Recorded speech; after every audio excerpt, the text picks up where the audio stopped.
là, c'est pas toi tu payes pour le moment. Même si c'est toi tu payes, je vais régler ton compte vite fait.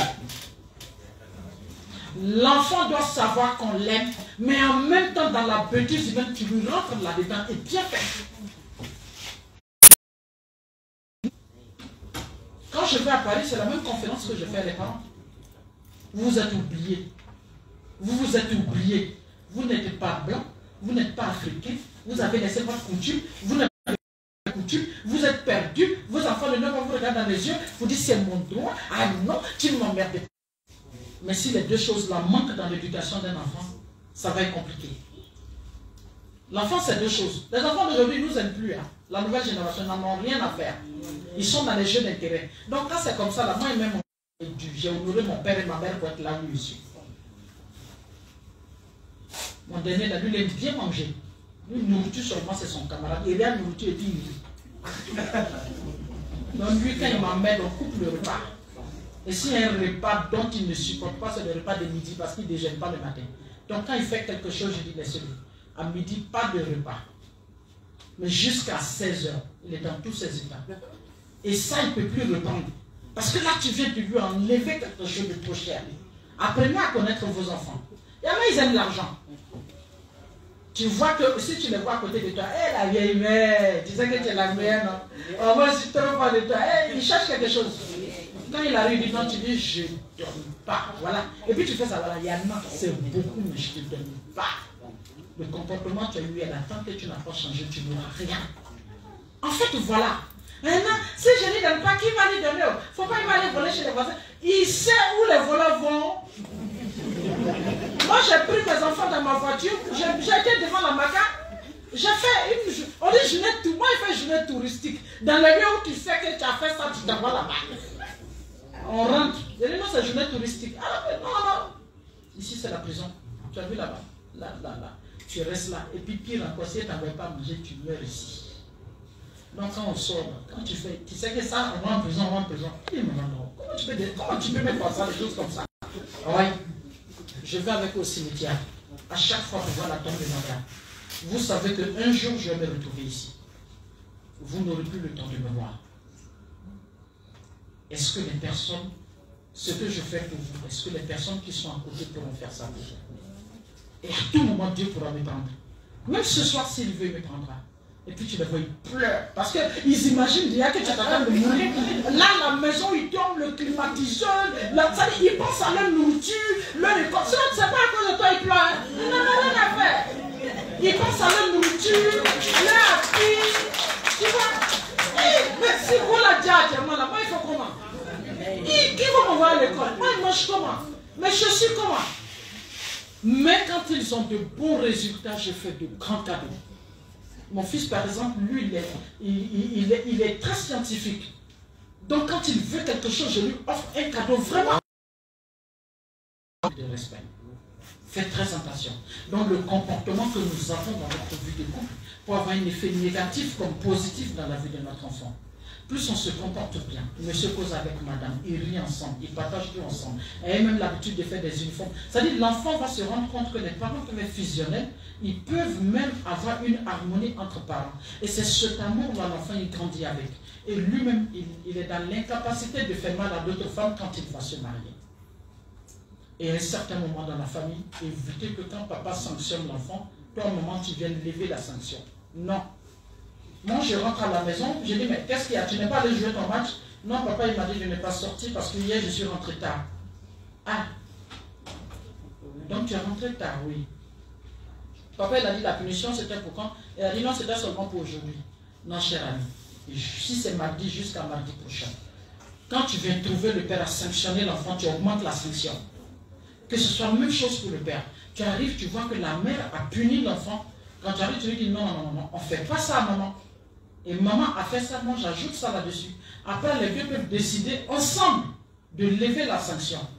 Quand il aime son enfant, il va venir te flatter. Non, chérie, tu vois, non, c'est un enfant, il faut comprendre, c'est ceci, c'est cela. Ah, tu veux lever la sanction, d'accord. Comme j'ai dit une semaine, laisse au moins 2 jours vont passer. Quand c'est levé, le père appelle l'enfant pour lui dire, tu as vu que maman était très fâchée. Est-ce qu'elle avait besoin de ça? Est-ce que tu avais besoin de te comporter comme ça? Non. Allez, va demander pardon à maman, ils vont demander pardon. C'est pareil pour les enfants, va demander pardon. Et surtout les deux parents qui se sont mariés, dont les enfants ne sont pas de même papa. La femme peut avoir un enfant, le monsieur a un enfant. Quand vous vous mettez ensemble, on appelle ça une famille recomposée.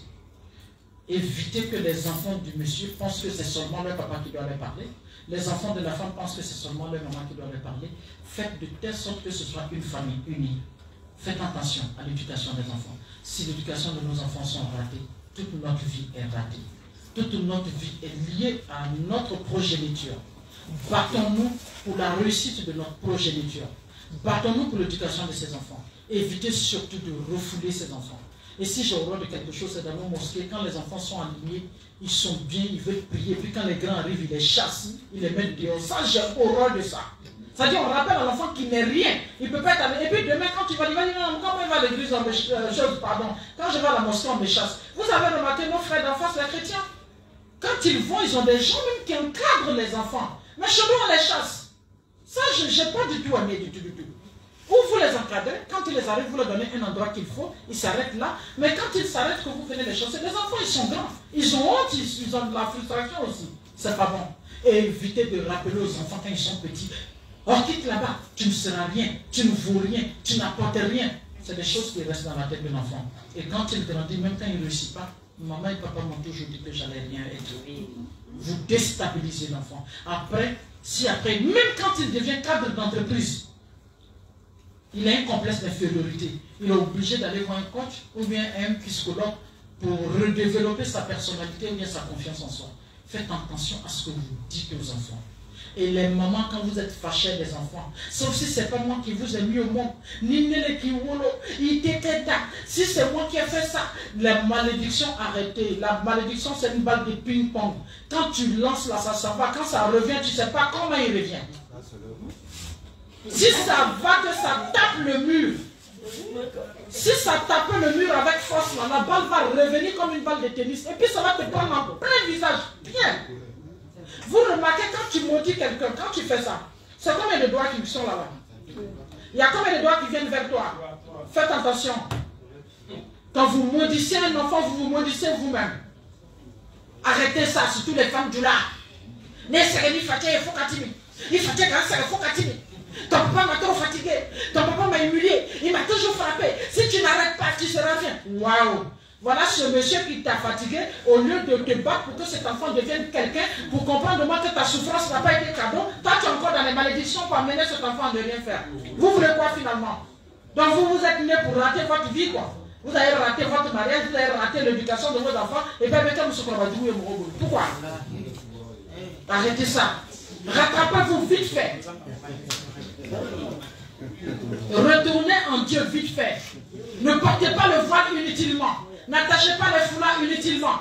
Allez-y à l'église comme il se faut. Écoutez ce qu'on vous dit. Rattrapez votre éducation.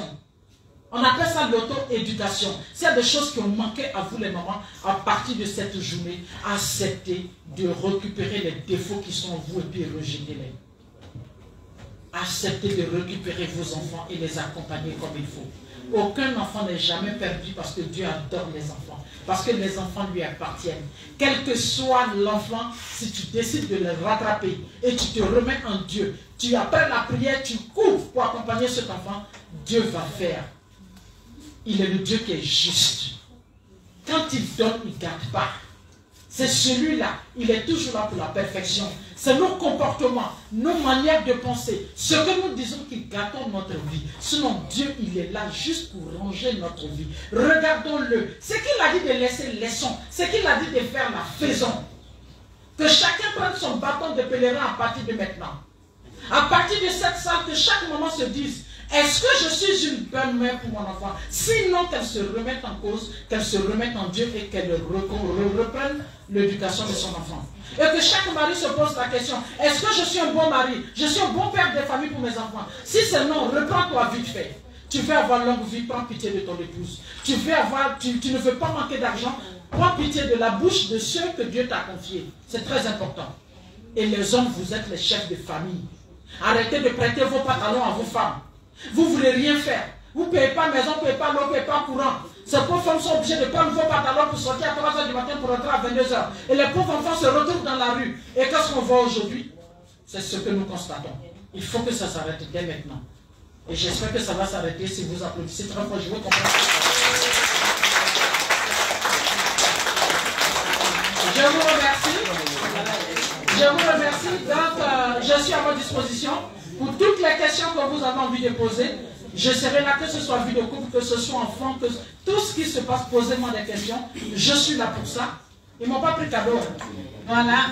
Des grands merci à toi. On applaudit encore madame. Responsable d'entreprise. Leader politique, président du FEPA. Forum africain des femmes entrepreneurs. Je vais avoir une ovation dans votre téléphone.